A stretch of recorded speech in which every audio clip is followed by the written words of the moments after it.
बंडू धोत्रे यांचं अन्नत्याग सत्याग्रह 5व्या दिवशी अर्धनग्न आंदोलन.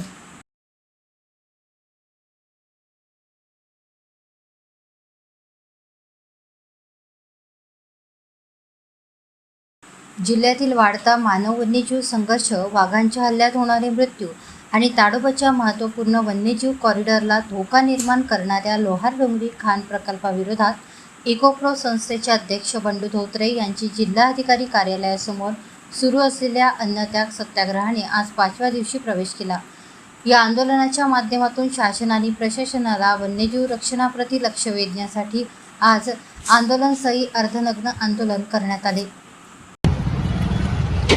चंद्रपूर जिल्ह्यातील ताडोबा ते नागझिरा नळगावपान हा जो एक जंगलांचा पट्टा जो आहे ज्याला आपण कॉरिडॉर असं म्हणतोय, त्या कॉरिडॉरमधून सगळे प्राण्यांचं ये जा असतंय, त्याशिवाय त्यांची प्रकृती चांगली राहू शकत नाही. या कॉरिडॉरच्या मध्ये एक लोखंडाची खाण जी आहे येऊ केलेली आहे, तिच्या शांततापूर्ण आणि घटनात्मक मार्गाने आम्ही विरोध करतोय. त्यासाठी आमचे मित्र बंडू धोत्रे हे उपोषणाला बसलेले आहेत आणि उपोषणाचा 5वा दिवस आहे.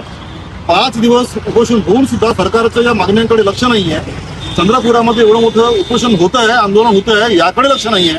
आणि म्हणून आम्ही आता लोकांनी ठरवलं, या ठिकाणचे पर्यावरणीय कार्यकर्ते जे आहेत त्यांनी ठरवलंय की किमान सरकारचं लक्ष जे आहे आता आमच्याकडे तरी आकर्षित होईल. काल परवा आम्ही आंदोलन केलं होतं, सद्बुद्धी यज्ञाचं आम्ही केलं होतं आणि काल लोटांगण घाललंय आणि तरी पण सरकारचं आमच्याकडे लक्ष नसल्यामुळं आज आम्ही पुन्हा अर्धनग्न होऊन या ठिकाणी आंदोलन करतोय. यानंतर तरी किमान सरकार आमचं मायबाप जे आहे त्यांचं आमच्याकडे लक्ष जाईल अशा प्रकारचा आमचा एक विश्वास आहे. आणि म्हणून शांततापूर्ण मार्गानं, घटनात्मक मार्गानं हे आमचं आंदोलन जे आम्ही या ठिकाणी चालवतोय.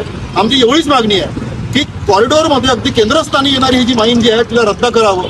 आतापर्यंत दिलेली जी परवानगी जी आहे, ज्याला आपण वन्यजीवविषयक परवानगी म्हणतोय, तिला रद्द करावं. साधी मागणी आमची आहे, ही मागणी आमची पूर्ण करेल असा सरकारवर विश्वास असल्यामुळे आम्ही आंदोलन करतो.